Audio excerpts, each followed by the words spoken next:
ദൈവതിരുനാമത്തിന് മഹത്വം. ഇന്ന് ഈ പകൽക്കാലം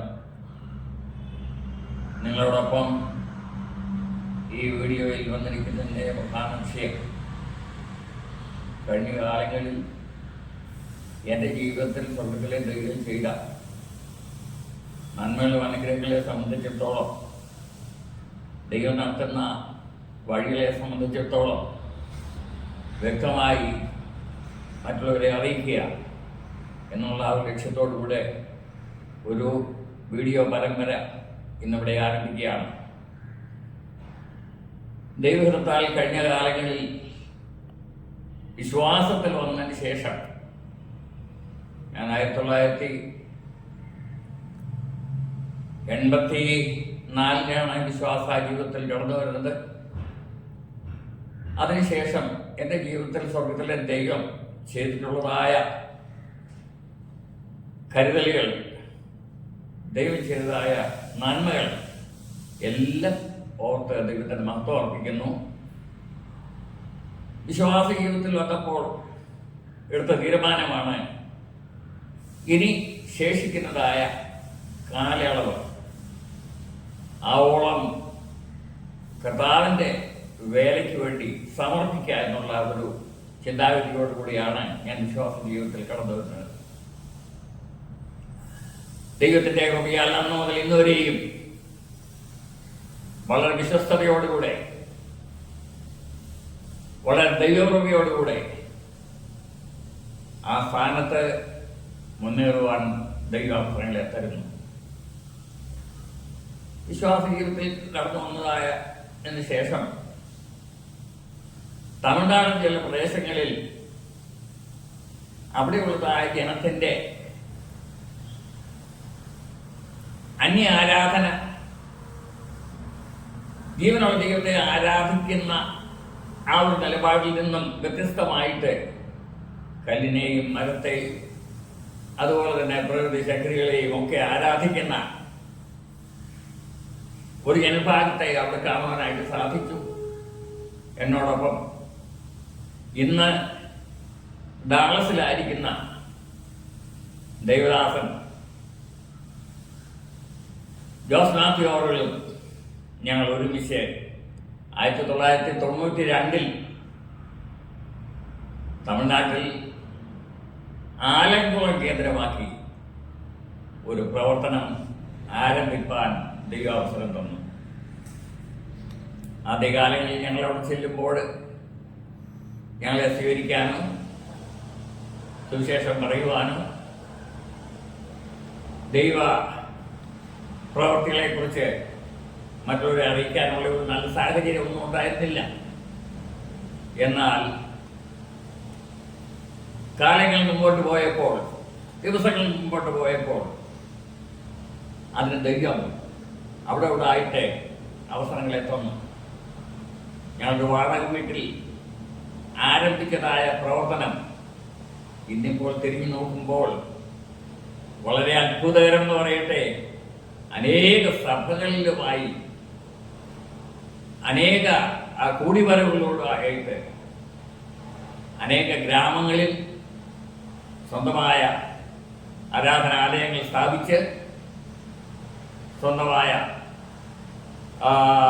വീടുകൾ തീർത്ത്, ദേവദാസന്മാർക്ക് താമസിക്കാനുള്ള വീടുകൾ ഇപ്പോൾ തീർത്ത് അവിടെ അനുഗ്രഹിക്കപ്പെട്ട ഒരു പ്രവർത്തനം നടക്കുന്നു എന്ന് പറയുന്നതിൽ ഞങ്ങൾക്ക് ഏറിയ ചാരിതാർത്ഥ്യമുണ്ട്. അതിനാവശ്യമായ ഫൈനാൻസ്, എല്ലാ പ്രവർത്തനങ്ങൾക്കും ഫൈനാൻസ് ആണല്ലോ പ്രമുഖ ഘടകം. അതിനുള്ളതായ ഫൈനാൻസ് ഇന്ന് അമേരിക്കയിൽ ജോലിയോടുള്ള ബന്ധത്തിൽ കർത്താവിൻ്റെ വേല ചെയ്യുന്ന പ്രിയ ജോസ് മാത്യുവും കുടുംബവും വേണ്ടതായ കൈത്താങ്ങലുകൾ തന്നുകൊണ്ടിരിക്കുന്നു. ഇന്നും ആ പ്രസ്ഥാനത്തിൻ്റെ പ്രസിഡന്റായിട്ട് പ്രിയ ജോസ് മാത്യു പ്രവർത്തിക്കുന്നു. അതായത് ഒരു ചാരിറ്റബിൾ ഇൻസ്റ്റിറ്റ്യൂഷൻ എന്നുള്ള നിലയിൽ കൂടെ അതവിടെ രജിസ്റ്റർ ചെയ്ത്, അവിടുത്തെ ഗവൺമെന്റിൽ രജിസ്റ്റർ ചെയ്ത് പ്രവർത്തിക്കുന്ന ഒരു പ്രവർത്തനമായതുകൊണ്ട് അതിനൊരു കമ്മിറ്റിയുണ്ട്. അതിൻ്റെ പ്രസിഡൻ്റായിട്ട് ദേവദാസൻ ജോസ് മാത്യു അവர்களுം സെക്രട്ടറി ആയിട്ട് ഈ എളിയവനും അതുപോലെ മറ്റ് 3 കമ്മിറ്റിക്കാരും ഉൾപ്പെട്ട ഒരു സംഘടന അതിനെ നിയന്ത്രിച്ച് മുമ്പോട്ട് കൊണ്ടുപോകും.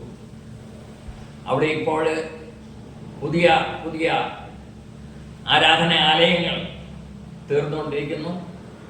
എല്ലാ നിലയിലും തിരിഞ്ഞു നോക്കുമ്പോൾ വളരെ ഭംഗിയായ നിലയിൽ കൂടെ പ്രവർത്തനങ്ങൾ മുന്നേറുവാൻ സ്വർഗത്തിലെ ദൈവ അവസരങ്ങളെ തന്നുകൊണ്ടിരിക്കുന്നു. പ്രായത്തിൻ്റെ ആധിക്യത്താൽ ശാരീരികമായ ക്ലേശങ്ങൾ ഉള്ളതുകൊണ്ട് ഈ 92-ാമത്തെ വയസ്സിൽ ഒരു ജനറൽ സെക്രട്ടറി എന്ന നിലയിൽ കൂടെ അതിൻ്റെ പ്രവർത്തനങ്ങൾ ഓടി നടന്ന് പ്രവർത്തിക്കാനുള്ളതായ ആരോഗ്യക്കുറവായതുകൊണ്ട് വല്ലപ്പോഴുമൊക്കെ ഇപ്പോൾ കേരളത്തിൽ താമസിച്ചുകൊണ്ട് അവിടെ പോയി അതിൻ്റെ പ്രവർത്തനങ്ങൾക്ക് ഭാഗമാക്കാകുവാൻ ദൈവ അവസരങ്ങളെ തന്നുകൊണ്ടിരിക്കുന്നു. ഒരൊറ്റ ലക്ഷ്യം മാത്രമേ ഉള്ളൂ. എനിക്ക് വളരെ വിനീതമായി ഞാൻ ഓർപ്പിക്കട്ടെ, ഈ ആയുസ് കർത്താവിന് വേണ്ടി ചെലവഴിക്കുകയാണ്. ആവോളം അവസാന നിമിഷം വരെയും കർത്താവിന്റെ നാമത്തിന് വേണ്ടി ഓടുക, പ്രവർത്തിക്കുക, ഒരു നല്ല അന്ത്യത്തിലേക്ക് മുമ്പോട്ട് പോകുന്നതിന് ആഗ്രഹിക്കുന്നു. എല്ലാവരുടെയും പ്രാർത്ഥന ഇതിൻ്റെ പിന്നിലുണ്ട് എന്നുള്ളത് വളരെ സന്തോഷകരമായ കാര്യമാണ്. ദൈവവചനം ഓർപ്പിക്കുന്നത് ഇങ്ങനെയാണ്: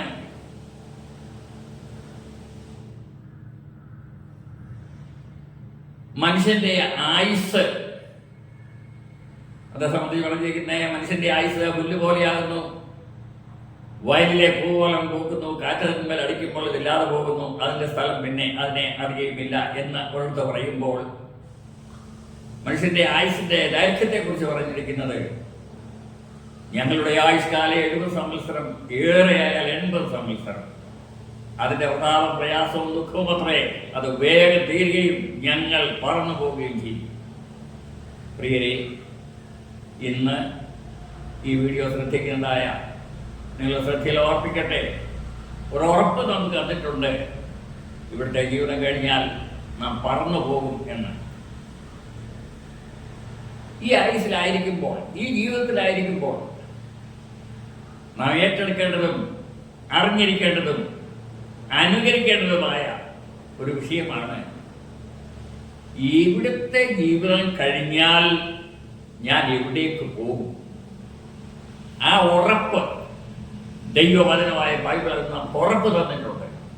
എന്നാൽ ആ ഉറപ്പുണ്ടെങ്കിലും ഇന്ന് അനേകരും അതേ നിലയിൽ കൂടെ ഏറ്റെടുക്കുവാൻ ഉത്സാഹിക്കുന്നില്ല.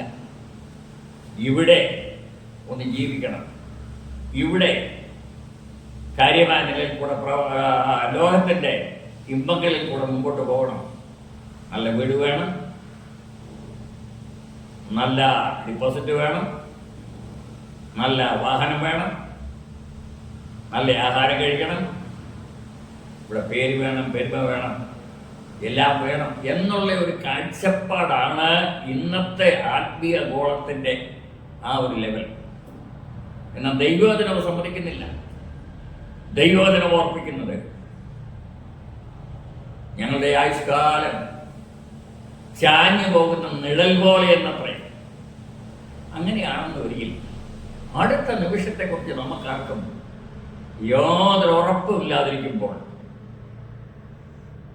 ഇവിടെ ഈ ജീവിതം കഴിഞ്ഞാൽ നമ്മുടെ ആത്മാവിൻ്റെ രക്ഷ ഇവിടെ വെച്ച് നാം ഉറപ്പ് പ്രാപിക്കണം. ദൈവവചനം നമ്മളെ ഇങ്ങനെ ഓർപ്പിക്കുന്നു, അവനവൻ ശരീരത്തിൽ ഇരിക്കുന്നപ്പോൾ ചെയ്തത് നല്ലതാകലും തീയതാകലും അതിൻ്റെ തക്കവണ്ണം പ്രതിഫലം പ്രാപിക്കേണ്ടതിന് നാം എല്ലാവരും ക്രിസ്തുവിന്റെ ന്യായാസനത്തിന് മുമ്പാകെ വെളിപ്പെടേണ്ടതാകുന്നു.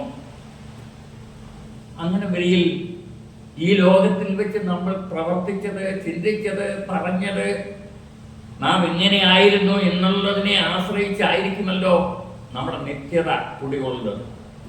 അപ്പോൾ നമ്മളിവിടെ എത്രമാത്രം ഭയത്തോടും ഭക്തിയോടും പ്രതീക്ഷയോടും പ്രത്യാശയോടും കൂടെ ജീവിച്ച് അക്കരെ നാട്ടിൽ ചെല്ലുക എന്നുള്ളതാണ് നാം ഏറ്റെടുക്കേണ്ടതായ ആ ഒരു വലിയ ദൗത്യം.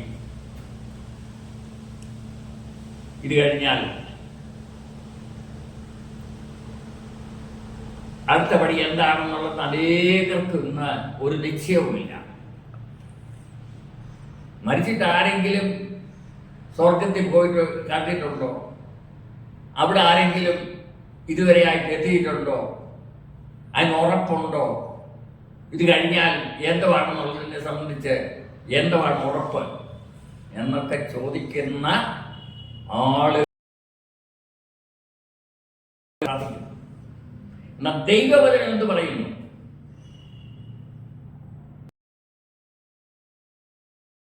ഈ ലോകത്തിലെ ജീവിതം കഴിഞ്ഞാൽ പ്രത്യാശയോടെ രക്ഷ പ്രാപിച്ച് നിത്യതയ്ക്ക് വേണ്ടി ഒരുങ്ങുന്നതായി അവന് ദൈവം കൈവിടുകയില്ല. അവന് വേണ്ടി ഒരു വാസസ്ഥലം ഒരുക്കി. വിശുദ്ധ യോഹന്നാന്റെ സുവിശേഷം 14-ാം അധ്യായം 1 മുതലുള്ള വാക്യങ്ങൾ നമ്മൾ ഇങ്ങനെ വായിക്കുന്നു: നിങ്ങളുടെ ഹൃദയം കലങ്ങിപ്പോകരുത്, ദൈവത്തിൽ എന്റെ പിതാവിന്റെ ഭവനത്തിൽ അനേക വാസസ്ഥലങ്ങളുണ്ട്. ഇല്ലെങ്കിൽ ഞാൻ നിങ്ങളോട് പറയുമായിരുന്നു, ഞാൻ നിങ്ങൾക്ക് സ്ഥലം ഒരുക്കുവാൻ പോകുന്നു. ഞാൻ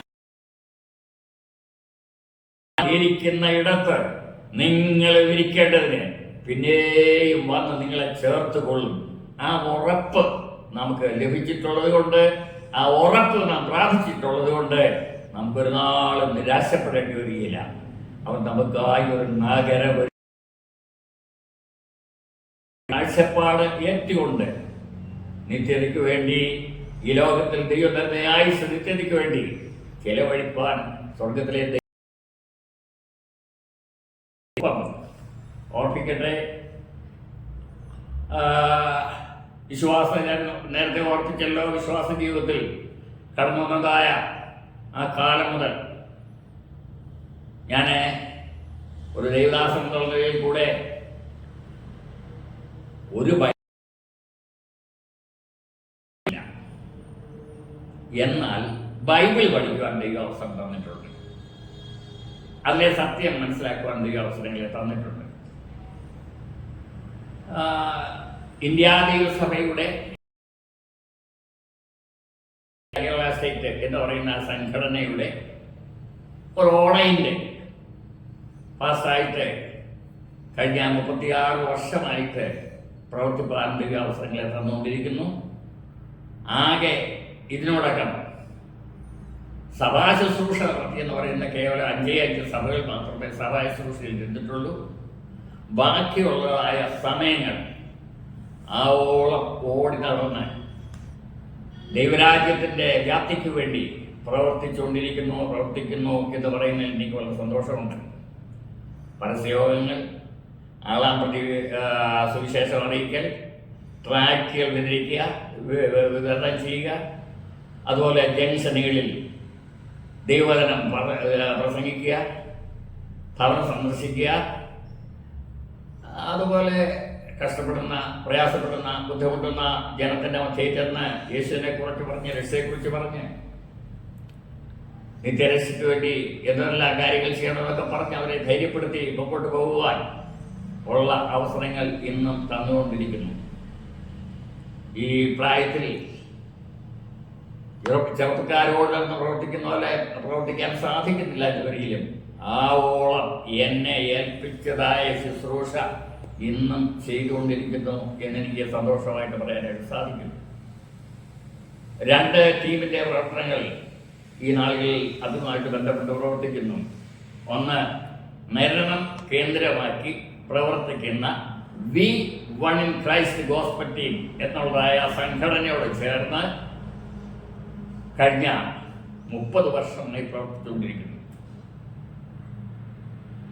അതിനുപരിയായിട്ട് അയിരൂർ കേന്ദ്രമാക്കി, പത്തനംതിട്ട ജില്ലയിൽ അയിരൂർ കേന്ദ്രമാക്കി പ്രവർത്തിക്കുന്ന ഒരു സംഘടനയാണ് ഗത്സമന ഗോസ്പൽ മിനിസ്ട്രി എന്നുള്ളതായ ഒരു പ്രസ്ഥാനം. ആ പ്രസ്ഥാനത്തോട് ചേർന്ന് ഇന്നും ആവോളം അഹോരാത്രം പ്രവർത്തിക്കാൻ ദൈവം അവസരങ്ങളെ തന്നുകൊണ്ടിരിക്കുന്നു. ഞാൻ ഓർപ്പിക്കട്ടെ, കൊറോണയുടെ കാലം 2020 മാർച്ച് മാസത്തിലാണല്ലോ വിദേശത്തൊക്കെയുള്ള സഭാ ഹാളുകൾ ഒക്കെ അടക്കുകയും അതുപോലെ തന്നെ കൊറോണയുടെ വലിയ തീവ്രത ദേശത്ത് അനുഭവിക്കുകയും ചെയ്യുന്നതായ ഒരു ഘട്ടം. അന്ന് സുവിശേഷകന്മാർക്ക്, ദൈവദാസന്മാർക്ക് പ്രവർത്തിക്കാൻ വളരെ വിരളമായ അവസരങ്ങളെ ഉണ്ടായിരുന്നുള്ളൂ എന്ന് ഒരിക്കലും ആവോളം ആ കാലങ്ങളിൽ കർത്താവിൻ്റെ വേലയോടുള്ള ബന്ധത്തിൽ അറിഞ്ഞതായ സത്യം മറ്റുള്ളവരോട് പറയുവാനുള്ള അവസരങ്ങൾ അന്ന് വിനിയോഗിച്ചിട്ടുണ്ട് എന്ന് ഞാൻ ഓർപ്പിക്കട്ടെ. അന്ന് 2020 ആരംഭിച്ചതായ ഒരു പ്രാർത്ഥനാ യജ്ഞം എന്ന് പറയുമ്പോൾ ഏതാണ്ട് 1800 പരം ദിവസങ്ങൾ എല്ലാ ദിവസവും രാത്രി 9:30 ആരംഭിച്ച് ആ ലൈനിൽ വരുന്നതായ എല്ലാ ആളുകളെയും കൊണ്ട് ദേശത്തിൻ്റെ വിടുതലിന് വേണ്ടി, ദേശത്തിൻ്റെ അനുഗ്രഹത്തിന് വേണ്ടി പ്രാർത്ഥിപ്പിച്ച് ഏറ്റവും ഒടുവിൽ പ്രായം കൂടിയ വ്യക്തി എന്നുള്ള നിലയിൽ കൂടെ പ്രാർത്ഥിച്ച് ആശീർവാദം പറയുന്നതായ ഒരു നടപടി ഇന്നും ശക്തമായി നടന്നുകൊണ്ടിരിക്കുന്നു. ഈ കഴിഞ്ഞ രാത്രിയും പ്രാർത്ഥിപ്പാൻ ദൈവ അവസരം തന്നിട്ടുണ്ട് എന്ന് പറയുന്നതിലുള്ള സന്തോഷമുണ്ട്. പ്രിയരെ, ജീവിതം ഒരിക്കൽ മാത്രം. ഇന്ന് നഷ്ടപ്പെട്ടതായ സന്ദർഭം നാളെ നമുക്ക് ലഭിക്കത്തില്ല. അതുകൊണ്ട് ഇന്ന് ആവോളം പ്രവർത്തിക്കുവാൻ നാം ഉത്സുകരായിരിക്കേണ്ടതാണ്. ദൈവം നിനക്ക് ആരോഗ്യം തന്നു, ദൈവം അവസരങ്ങൾ തന്നു, നന്മകൾ തന്നു, ഉപകാരങ്ങൾ തന്നു, ഓടി നിന്ന് പ്രവർത്തിക്കാനുള്ള ശക്തിയും ശേഷിയും നിനക്ക് ദൈവം തന്നു. ഈ തന്നതായ സന്ദർഭത്തിൽ നീ എന്ത് ചെയ്തു? ഓരോരുത്തരും അവനവനെ തന്നെ വിലയിരുത്തുക. എനിക്ക് ദൈവം നന്മ ചെയ്തപ്പോൾ ഞാൻ കർത്താവിൻ്റെ നാമത്തിൻ്റെ മഹത്വത്തിലായിട്ട് മറ്റുള്ളവർക്ക് ഈ സത്യസുവിശേഷം മറ്റുള്ളവരെ അറിയിക്കുന്നതിന് വേണ്ടി എന്നാലാവോളം ഞാൻ എന്ത് ചെയ്തു എന്നുള്ളത് നാം ഓരോ ദിവസവും കൂലങ്കഷമായി ചിന്തിച്ച് നമ്മുടെ ജീവിതത്തെ പുതുക്കി മുമ്പോട്ട് പോകുവാൻ ദൈവം ഇടയാക്കട്ടെ. സമയം ആരെയും കാത്തു നിൽക്കുന്നില്ല. നാം സമയം ഏറ്റെടുത്ത് ഈ സത്യം അറിഞ്ഞിട്ടില്ലാത്ത, നിത്യരക്ഷയെക്കുറിച്ച് അറിഞ്ഞിട്ടില്ലാത്ത, നിത്യരാജ്യത്തിൻ്റെ മർമ്മങ്ങളെക്കുറിച്ച് അറിഞ്ഞിട്ടില്ലാത്ത ആളുകളോട് നിത്യരക്ഷയെക്കുറിച്ച് പറഞ്ഞ് നശിച്ചു പോകുന്ന ജനത്തിനു വേണ്ടി ആവോളം പ്രവർത്തിപ്പാൻ ദൈവം നല്ല അവസരം നമുക്ക് തന്നിട്ടുണ്ട്. അതുകൊണ്ട് സമയം തക്കത്തിൽ വിനിയോഗിച്ച് ദൈവരാജ്യത്തിന് മഹത്വത്തിനായിട്ട് ആവോളം പ്രവർത്തിക്കുവാൻ ഇന്ന് ഈ പകൽക്കാലം എന്നെ കേട്ട് ഏവരെയും ആഹ്വാനം ചെയ്തുകൊണ്ട് ഇനി അടുത്തൊരു വീഡിയോ കാണുന്നത് വരെ ദൈവം നിങ്ങളെല്ലാവരെയും അനുഗ്രഹിക്കട്ടെ. ആത്മാർത്ഥത്തോട്ട് പ്രാർത്ഥിച്ചുകൊണ്ട് വാക്കുകൾ നിർത്തുന്നു. ഏവരെയും സ്വർഗ്ഗത്തിലെ ദൈവം ആശ്വസിച്ച് വഴി നിർത്തുമാറാകട്ടെ.